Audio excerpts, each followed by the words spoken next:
రెడీయా గంతరు? నువ్వు ఇలా నెలం తాకుండా అలాగే ఎగురుకుంటూ వెళ్తావా కిక్కో?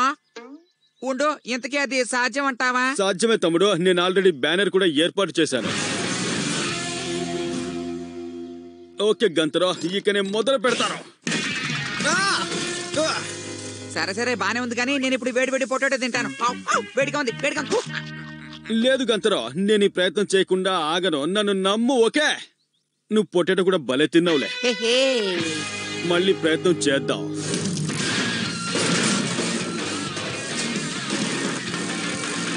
ఏంటది?